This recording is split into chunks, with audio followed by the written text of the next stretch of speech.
Afternoon YouTube, and welcome to my channel on this miserable Sunday afternoon.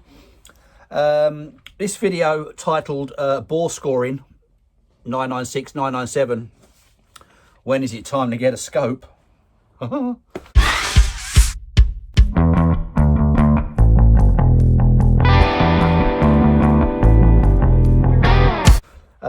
Is basically, or has been inspired by some various comments that I received on my video about the oil change and the sump plate removal, which was the one before the last one. Had loads and loads of feedback and loads of comments, and excellent, absolutely brilliant. I really enjoyed reading them, and I do believe I've replied to all of them. If I haven't, I'll make sure that I do. But one comment in particular came from, I think his name's Kid Fresh One, maybe. That's K1D PHRESH 1.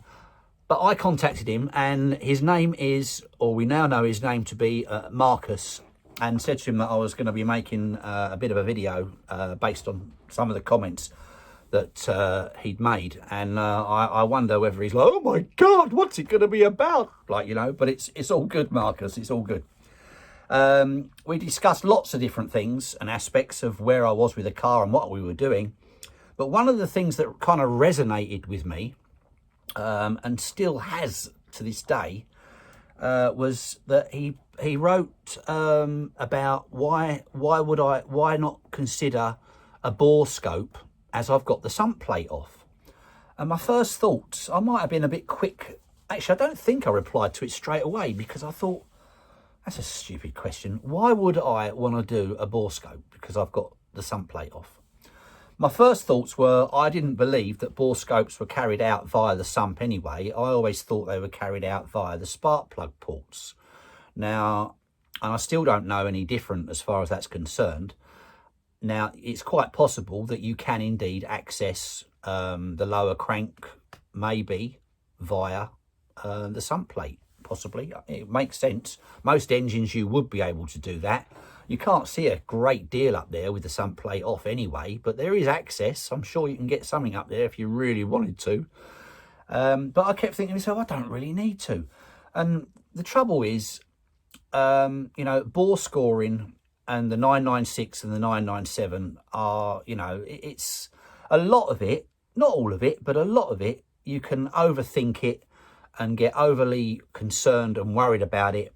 And the only way to sort of address the issue for you personally is by checking out your own vehicle and making your own decisions. When I bought my car, I don't want to recap this much too quickly, I don't want to do too much into this. When I bought my car, I didn't have it bore scoped. It had one on it, which was then just over 2 years old. That was done by the previous owner before, what's his name? Noel, I think it was. Bought the car off him. I didn't know a lot about bore scopes and bore scoring. I only knew a little bit about the IMS bearing issues, etc. I wasn't too worried with the IMS on my car because it was it's almost an 07, and basically the IMS bearing was upgraded then, and I've actually got the one that can't be removed anyway. I've got a beefier one or whatever it is in there. But anyway, I can't take my IMS bearing out without basically splitting the crankcases or cutting it out, as some people have done apparently. But still, so I wasn't worried about IMS. And as far as bore scoring was concerned, I listened to the car, I drove the car. You can tell a lot by just using your ear if you know or have got a reasonable idea of what things should be sounding like. So I just ran with it. And it wasn't until several weeks later when the first project I did on the car, which was before I'd even thought of YouTube channels, etc. I wanted to get the spark plugs changed on it and the coil packs, because there was nothing in the history showing anything recent within about the last 20,000 miles, 25,000 miles, something like that. So I took it up to a Porsche workshop in Brentwood, got it up on the ramps for the first time. They were very kind to let me have a good look around it, but the plugs were all burning nice and lean. There were no issues underneath there whatsoever. They confirmed that I had the later IMS bearing, which was all good news, and they gave the car a clean bill of health. You know, there were no issues with it whatsoever. So I kind of forgot about it, and I've let it go for the last, well, until that comment came through last week or so. Why don't you think about having a bore scope? So this is why I'm doing this video, because it was a very sensible and a very good question. And the reasons behind that for me are, there are telltale signs as to whether or not your engine is in top condition or not, or whether you've got problems with it. Now, I've made 5 points, 5 points of interest, which can help you make a decision as to whether or not you've got issues in your cylinders. And they are, the most easiest one is, if you're thinking of if you work on this principle that you're thinking of buying the car, okay?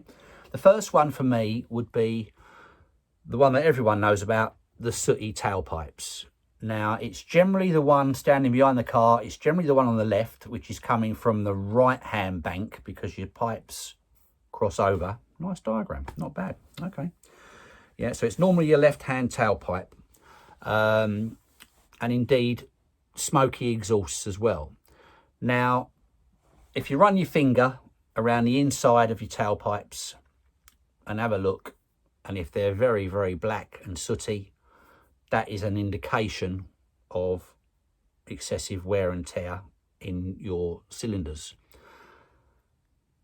Some soot or some blackness in there is also not a particularly uncommon occurrence.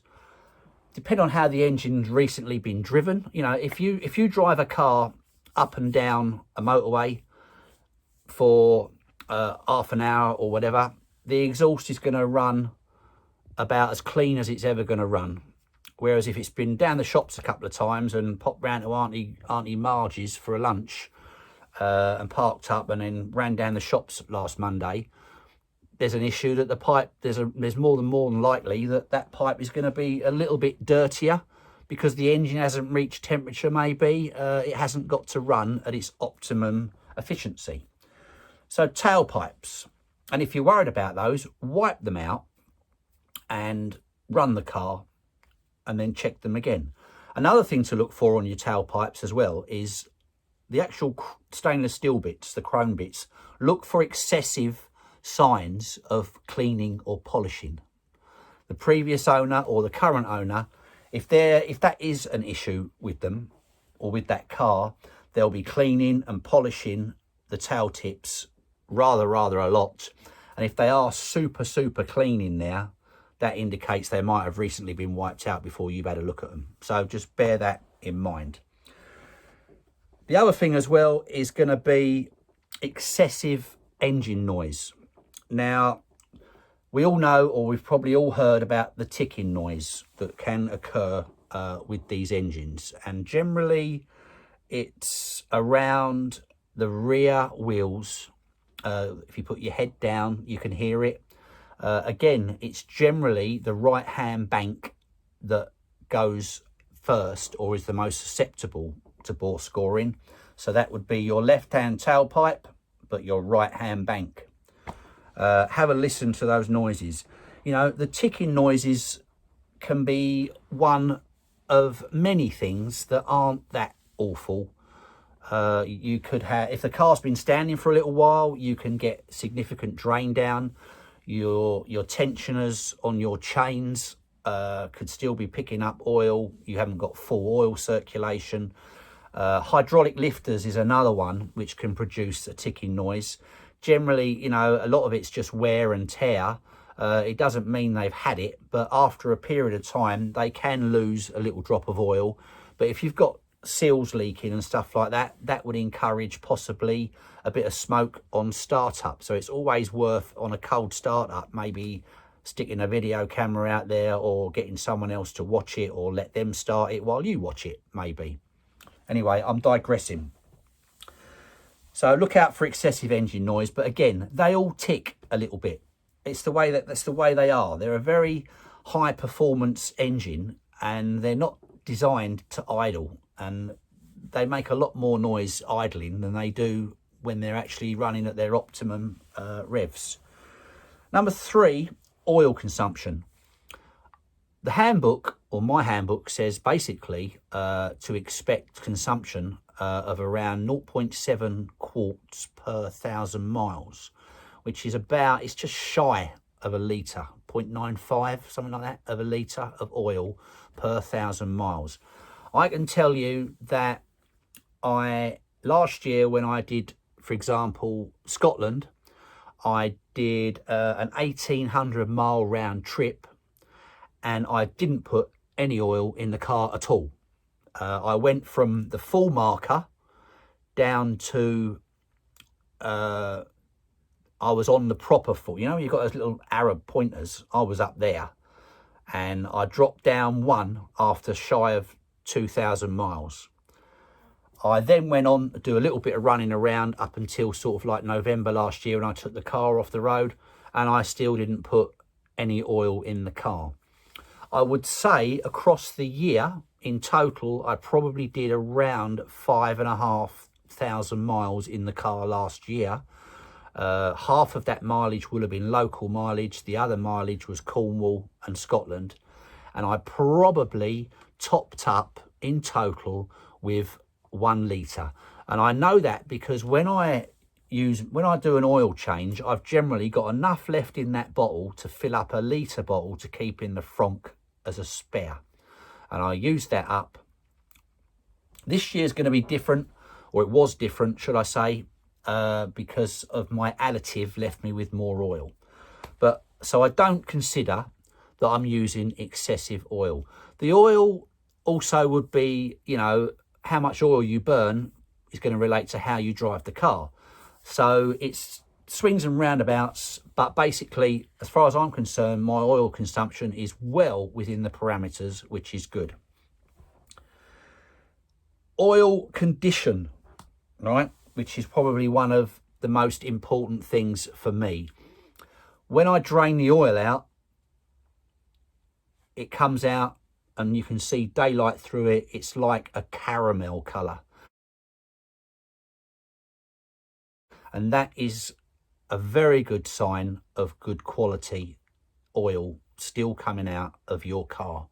If you had issues with bore scoring and rings and stuff like that, you will find that oil will be much darker and you won't get it out as caramel and as clear after that kind of mileage. That was let's say 5,000 miles that oil did.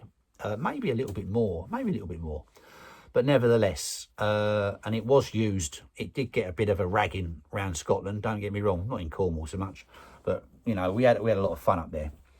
So oil quality is key. Also another one, so that's 3 points, 4 points, sorry, with the engine noise. So basically, so far we've got sooty tailpipes, oil condition, is it like caramel, excessive oil consumption, how much are you putting in the car in between oil changes or per 1,000 miles, keep your eye on that one.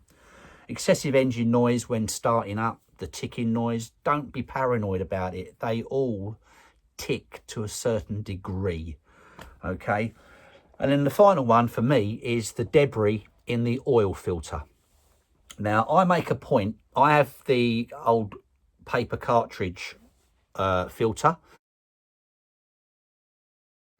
There are spin-on conversions, and this is one of the main reasons why I don't convert it, or I won't convert it to a spin-on, because with the paper one, I can drop it out, cut the ends off it, open it up, and have a good look inside.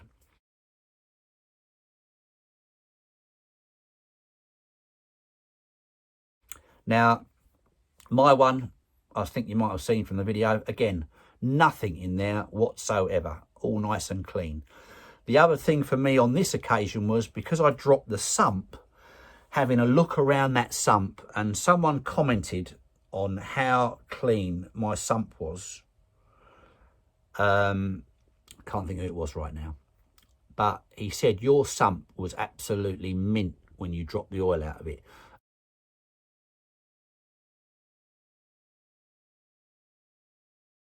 And I was surprised how spotlessly clean it is. That's another good sign. So for me, the 5 points which I check regularly in respect, you know, apart from the oil, which I only do sort of generally once a year, something like that. I keep an eye on my tailpipes. Every now and again, I run my finger around them. And I do get, now and again, I can pick up a little bit of black. But it's not like soot. It's just black dirt. Sooty tailpipes, I don't have any issues with smoky startups. And, you know, Rex chased me around up in Scotland and there was no talk of, oh, your puff of smoke, random puff of smoke coming out your pipes. So I had none of that. Oil consumption, I just don't seem to have it. I'm really pleased with that. Engine noise, yes, I haven't got a video or a noise sample for you, but yeah, occasionally there is a little bit of ticking. And I'll tell you another thing, when it's been laid up for like 3 or 4 months and it has gone that far before in between startups, I've fired it up and yeah, there's like a little ticking noise coming from the right hand side of the engine. That would be past driver's side rear. And I've always put it down to the engine's drained proper down, hydraulic lifters, cam chain tensioner, those kind of things. Dry cylinders or drier cylinders, let's say. This was before I was adding my Lucas additive, for example. They're all common things, but I find if I start the car up and I run it for about 30 seconds, and then if I've got that ticking noise, it's not happened for a very long time. It is an excessively long period of layup where this might occur for me. If I switch the car off after about 30 seconds or so, leave it for a minute, start it up again, that noise has gone. Now, if that noise was a cracked liner or a worn liner or a broken liner, for example, then that noise wouldn't go. It would be there all the time. It's cold, it's not a lack of lubrication, if you like, lots of different things, but not uncommon in the flat six. So in answer to Marcus's question, I don't think I need a bore score. I don't lose any sleep over it.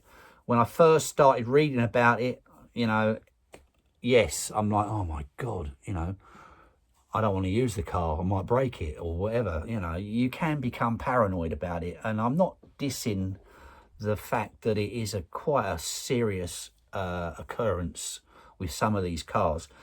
The other thing as well, that, you know, I can remember reading a thing about a 996 that had only done 15,000 miles and the IMS bearing blew up on it. Now, Porsche, it was a new car. It was quite a new car. It got an engine swap from Porsche under warranty.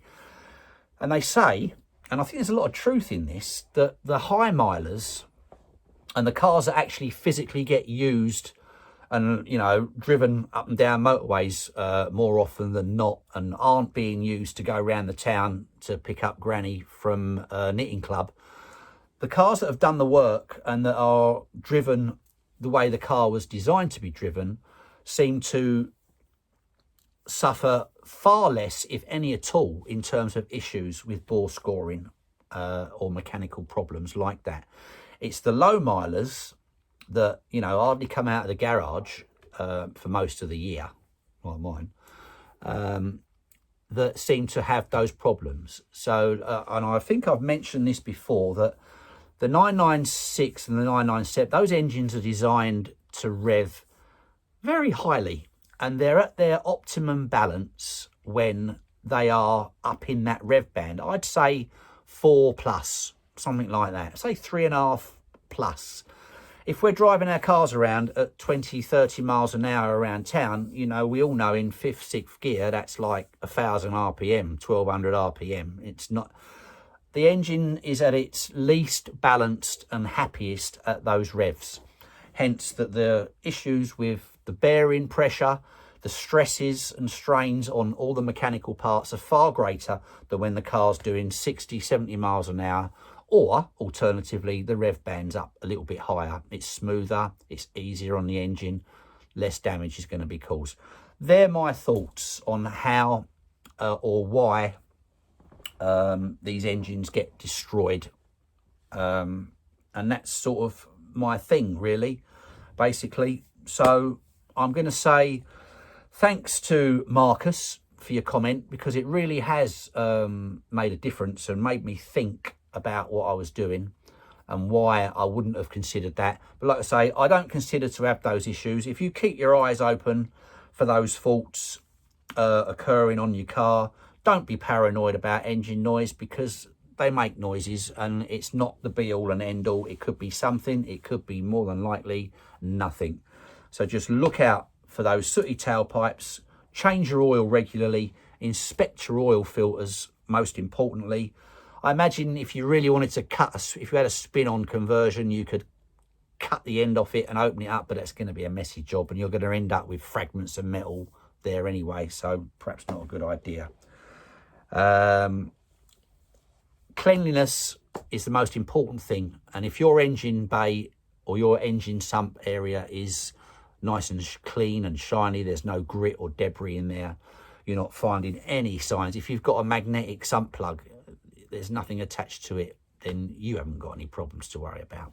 So I hope that's been of use and not too boring for you.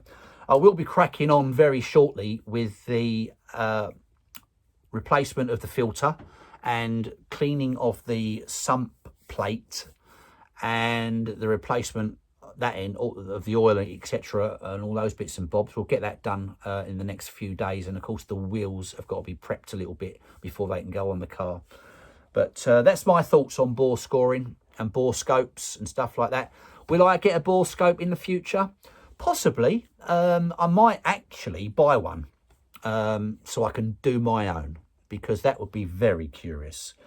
I've always wanted to conduct an endoscopy on a car engine, and I've never done it. So I probably will buy one. And you can buy them, they're not expensive now.